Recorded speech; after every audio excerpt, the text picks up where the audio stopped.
Welcome to the Transnet podcast. My name is Zimasa Vabaza, and we are live from the SAPEX conference in Cape Town at Century City.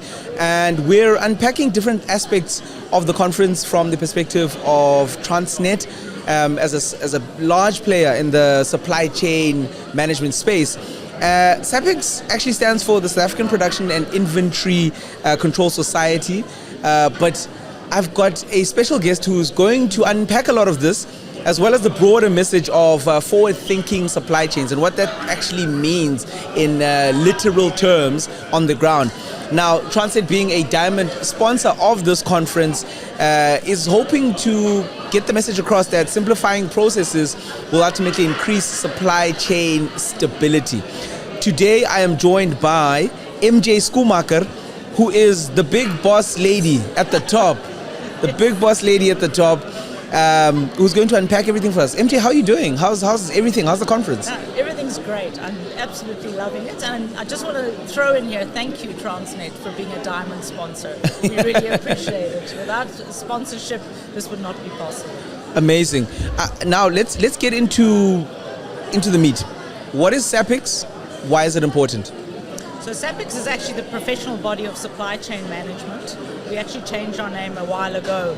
And we are a community-based organization, so we run through members. We're not non-for-profit, and our aim is to elevate, empower, and educate supply chain professionals. So we do whatever we can through partnerships, such as what we call our authorized education partners. So we partner with them and we say, what courses do you have? And we help our members and non-members as well to realize what do they need to grow their potential, what do they need to do to elevate and empower themselves so they can rise in their careers. Now, as a professional body within the supply chain, I'd say function of many businesses, but also as a body on its own, what is your responsibility to the industry? So that's a great question. Yeah.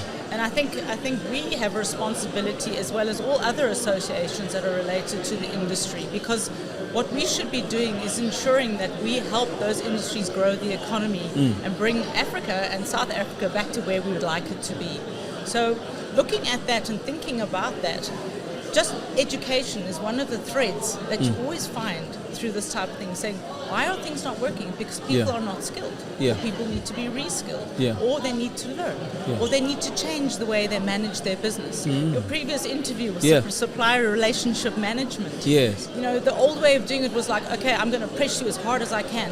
I'm going to push the price down, and they don't care if that poor supplier goes broke. And nowadays it's about, let's talk to each other and let's have a win-win relationship. Let's make sure that you can serve me and I can serve you. Now, there have been a whole host and a whole range of topics that have been discussed at this conference, and they've all been very eye-opening for a lot of the attendees, as well as people like ourselves who are sponsors. But I want to understand, what are some of the key trends that are coming out from this conference, and what are the challenges and what are some of the solutions that a lot of the speakers and the people who are lending their experience to us, what's coming out of it? I think one of the subjects that a lot of people are interested in is AI. I don't know if you saw the keynotes where we said one guy was artificial and the other guy was intelligence. I think it's very, very important to understand the power of AI and the dangers of AI. So a lot of people sort of fall into ChatGPT and go, okay, this is great. I don't know if you remember the example he gave where this lawyer had made up cases to prove and try and win his case. Where there was no references. There was no actually, ChatGPT just made it up. So we are here to ensure that the people understand and our colleagues here understand the importance of how to use data. How to do advanced planning using AI. If you look in the pharma industry, they would use AI in the sense of they would look at the weather patterns and they'd say, when do I need to have my antihistamines ready? That brings value.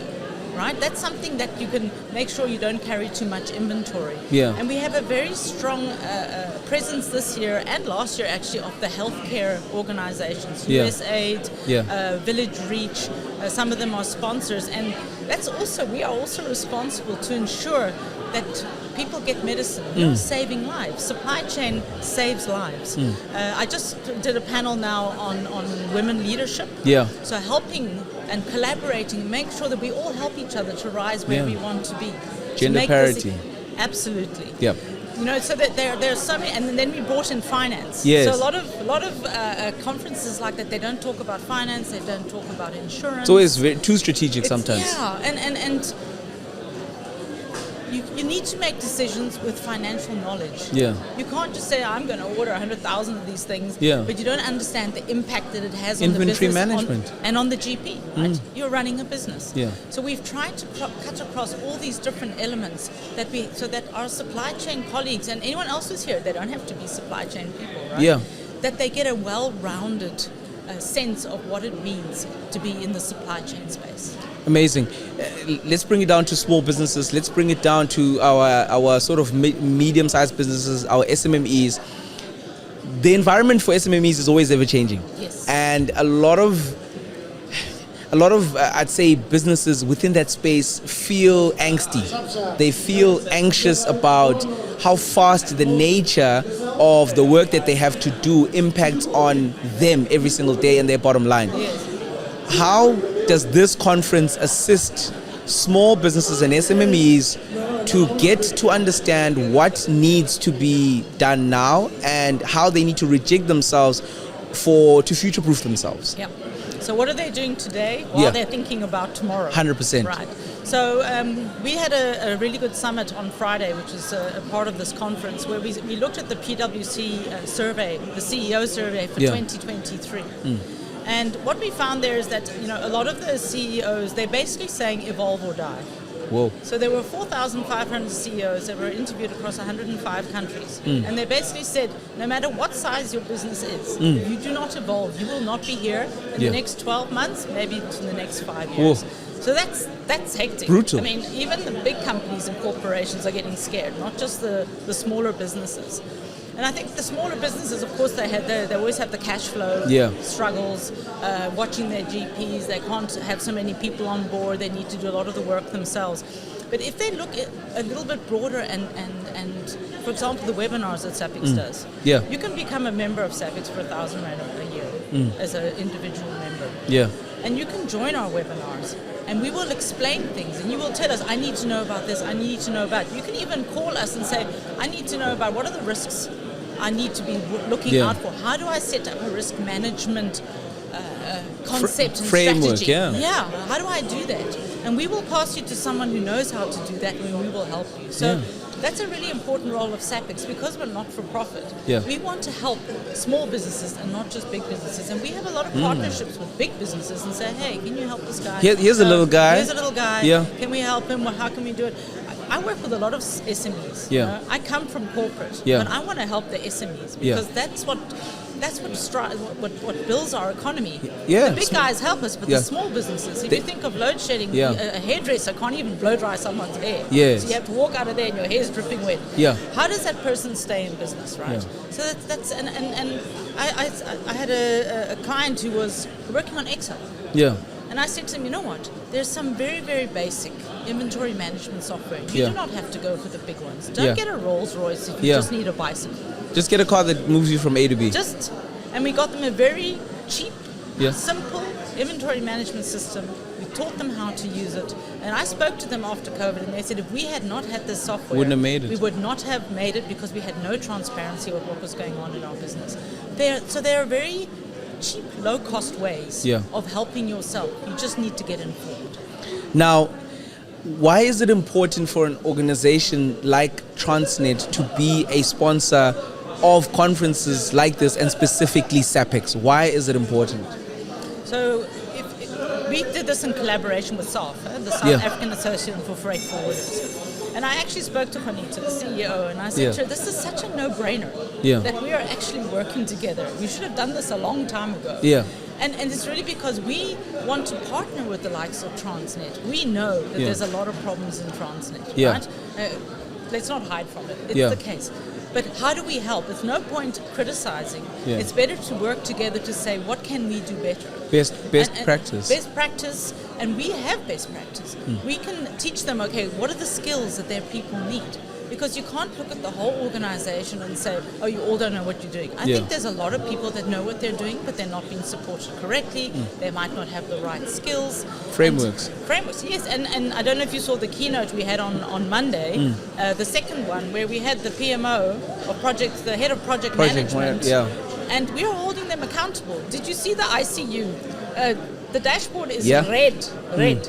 And we said to them, we're going to hold you accountable. You need to come back next year and show us that it's green. Yeah. And if we all work together and hold ourselves accountable, we can make progress.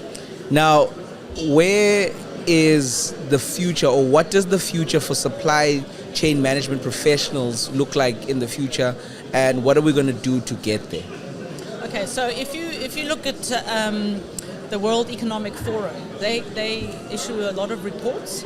Usually they're really long, they're like 60 to 100 pages. I've seen them. And it's, So let me give you like a personal example. My niece didn't know what she wanted to study. Okay, so she's in matric, she doesn't know what she wants to do.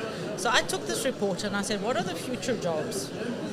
What are the future jobs? Because a lot of kids are studying now and that job won't exist. Yeah. So I said, what are the future jobs that we are going to have for kids that are coming out of varsity? Because just because you learn something at varsity doesn't mean you have to do that subject. It's about developing your brain when you get to varsity. So they said one of the jobs that are always going to be here is supply chain management. Yeah. It's not going to go, because even though we have AI, yeah, the AI will give you some scenarios, but it's the human that has to make the decision. Input, yeah. They have to make sure that the right decision is made. So that for the future of the supply chain management career, it's here, it's there, and it's not going anywhere. If we don't have supply chain, you're not going to get your loaf of bread on the table, right? There's going to be nothing on the shelf. So it has to happen, and robots are not going to be able to do that. They can support it, but they won't be able to do that. So my recommendation going forward is that if you want to be a supply chain person, and a lot of people say, I don't even know what supply chain is. If I talk to kids, they say, what's supply chain management? No clue. So I talked to them about baking a cake. I said, if you bake a cake, what do you do? Oh, I go shopping, I get flour, eggs. Inputs, Yeah, you get inputs. And then you have to look at your tools. What do you need to bake the cake? Oh, I need a mixer, I need a stove, I need an oven. Okay, and I need some orders, all right? Because I need somebody to buy this. Yeah, I need someone demand to buy management, this. Exactly.